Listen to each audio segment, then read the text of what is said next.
হরে কৃষ্ণ। অন্নদা একাদশী। এই ভাদ্রবতী কৃষ্ণপক্ষিয়া অন্নদা একাদশীর মাহাত্ম্য ব্রহ্মবৈত্য পুরাণে বর্ণনা করা হয়েছে। মহারাজ যুধিষ্ঠির বললেন, হে কৃষ্ণ, ভাদ্র মাসের কৃষ্ণপক্ষের একাদশীর নাম কি? তা শুনতে আমি অত্যন্ত আগ্রহী।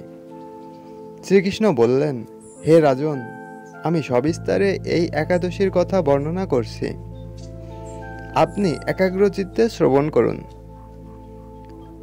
ভাদ্রের কৃষ্ণপক্ষিয়া একাদশীকে বলা হয় অন্নদা। এই তিথি সর্বপাপ বিনাশিনী। যিনি শ্রীহরির অর্চনে এই ব্রত পালন করেন তিনি সর্বপাপ মুক্ত হন। এমনকি এই ব্রতের নাম শ্রবণেই রাশি রাশি পাপ বিদূরিত হয়ে যায়। এই ব্রত প্রসঙ্গে একটি পৌরাণিক ইতিহাস রয়েছে। প্রাচীনকালে হরিশ্চন্দ্র নামে এক নিষ্ঠাপরায়ণ সত্যবাদী চক্রবর্তী রাজা ছিলেন। পূর্ব কর্মফল ও প্রতিজ্ঞার সত্যতা রক্ষায় তিনি রাজ্যভ্রষ্ট হন। অবস্থায় এমন হলো যে তিনি নিজের স্ত্রী, পুত্র এবং অবশেষে নিজেকেও পর্যন্ত বিক্রি করতে বাধ্য হলেন। হে রাজন, এই পূর্ণবান রাজা চণ্ডালের দাসত্ব স্বীকার করেও সত্য রক্ষার্থে দৃঢ় নিষ্ঠা প্রদর্শন করেছিলেন। তিনি শ্মশানে মৃত ব্যক্তির বস্ত্র ও কর রূপে গ্রহণ করতেন। এইভাবে তার বহু বছর কেটে গেল। দুঃখ সাগরে নিমজ্জিত হয়ে কি করি, কোথায় যাই, কিভাবে এ দুর্দশা থেকে উদ্ধার পাই, এই চিন্তায় তিনি দিনরাত্রি বিভোর হলেন। এমন সময় দৈবক্রমে বড় দুঃখী গৌতম ঋষি রাজার কাছে এলেন।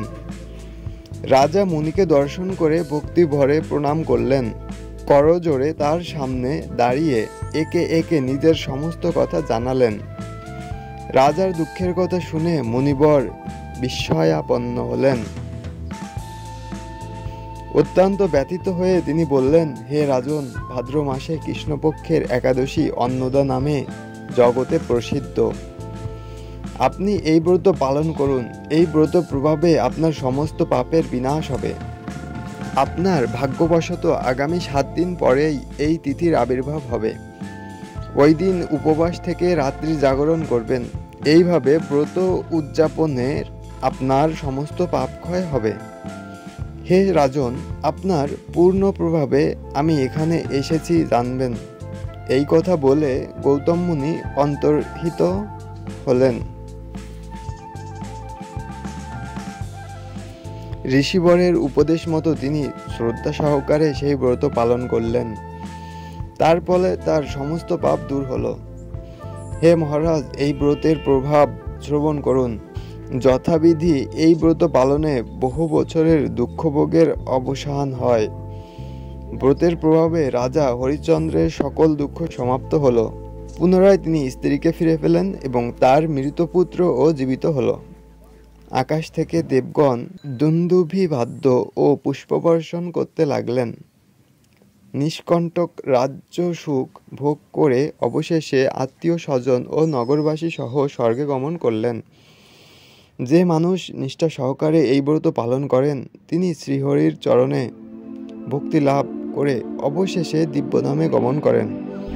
এই ব্রতের মাহাত্ম্য পাঠ ও শ্রবণে অশ্বমেধ যজ্ঞের ফল লাভ হয়। এই মহান ব্রত শ্রবণের জন্য আপনাদের সবাইকে অসংখ্য ধন্যবাদ।